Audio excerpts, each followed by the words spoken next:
The problem is, most people don't know that what they're consuming is making them sick. They know junk food is bad, but they don't realize it's causing chronic disease, and neither do their healthcare providers.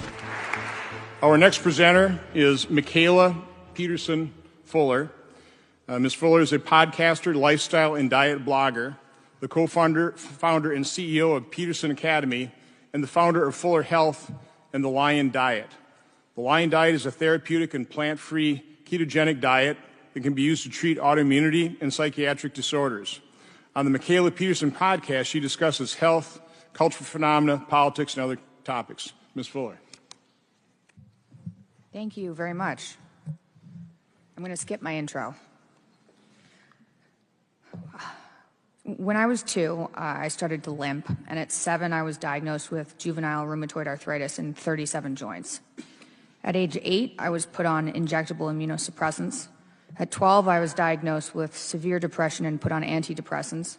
At 14, I was diagnosed with idiopathic hypersomnia, which is a fancy definition for chronic fatigue, and I could barely get out of bed for years. My hip and ankle were replaced when I was 17 from the arthritis that wasn't managed by the medications I was on, and I spent a year on OxyContin, limping around what felt like broken bones, trying to stay hopeful and not kill myself. I went to university for biomedical science when it became apparent that nobody in the medical system could help me, and the life-saving treatments I was on weren't saving my life. When I was 23, I completely changed my diet, which was radical, and I didn't think it was going to work. I removed processed foods and only ate whole foods, primarily meat, and my life changed rapidly. I felt like I had stepped out of hell I didn't know that I was trapped in, into heaven. It turned my world upside down. Then I had to get off of the medications I was on. Antidepressant withdrawal, that neither me nor my doctors knew existed, was worse than the opiate withdrawal I had been through after I was treated with OxyContin. After I stopped taking the 8 medications I was on and had a baby, my autoimmune symptoms and depression started sneaking back in. And willing to do anything to not be sick, I tried, and this sounds ridiculous, but I tried eating only meat.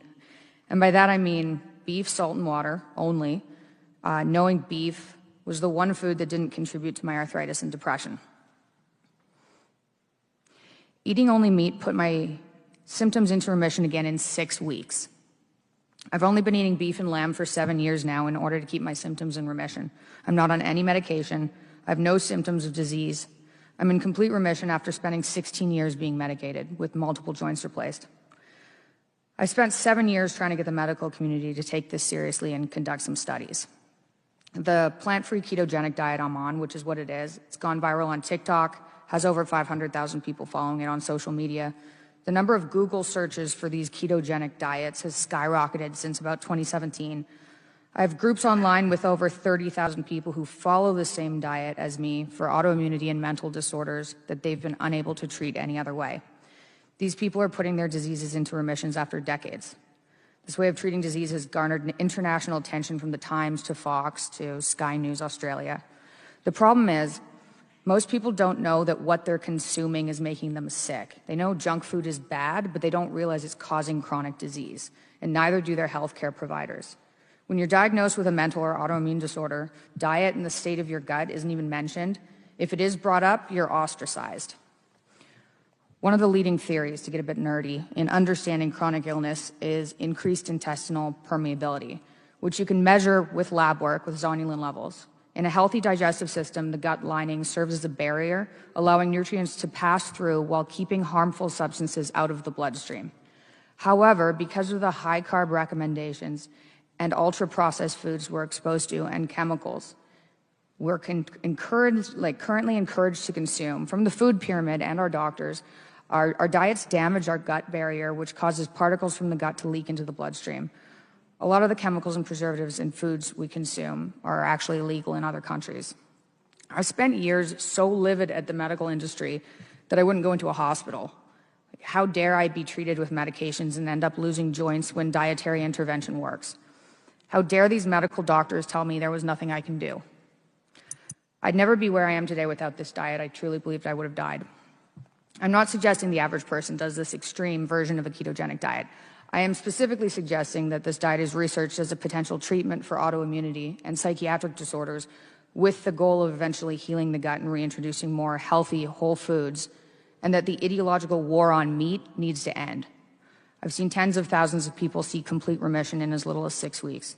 Most drugs don't work that fast, and no drug fixes the root cause.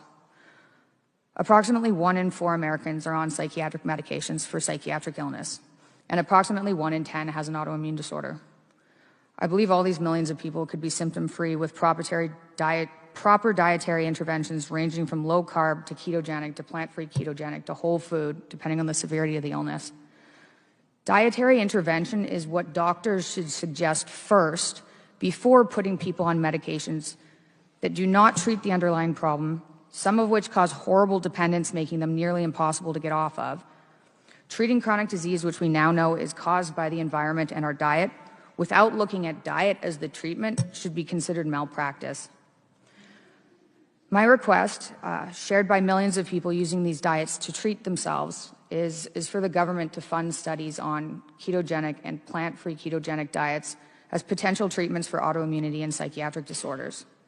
There are only a few studies on this because of the lack of funding. One study shows remission in treatments of Crohn's disease, which is a terrible intestinal autoimmune disorder that can result in people using colostomy bags for the rest of their life. Another study shows complete remission of anorexia.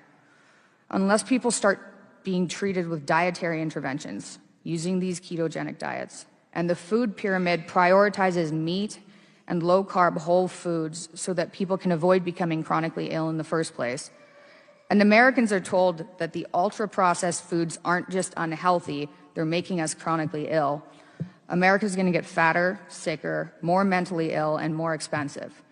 If the government funds these studies, America could be at the forefront of these scientific discoveries.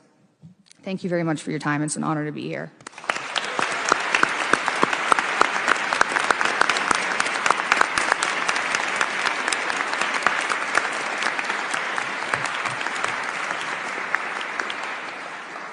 Thank you, Michaela. By the way, the format of this is opening statements. If there are some questions following up, again, I'll encourage the panelists just do that. How did you arrive at it? I mean, what doctors? I mean, do this on your own with your father, or I mean, how did you come to this solution? So originally, the processed foods are just eating meat. That was sheer desperation. So my autoimmune symptoms started to come back after I had a baby and got off all the medications. And I knew that I had got them under control in the first place with diet, and that wasn't doing enough for me. And so I figured, why not reduce my diet to one variable that I hope is sustainable? Turns out it is sustainable. That was mostly based on hope. And then the idea was to reintroduce other foods and figure out what was causing reactions. Now, I'm still on the diet, which is why research needs to be done. Maybe if research is done, we can figure out why, so how to get other foods in. You did this all on your own? There's no doctor that recommended this to you? You just did this strictly on your own? Oh, yeah. My rheumatologist dropped me. My doctors dropped me. It was infuriating. Well, again, thank you for sharing that story.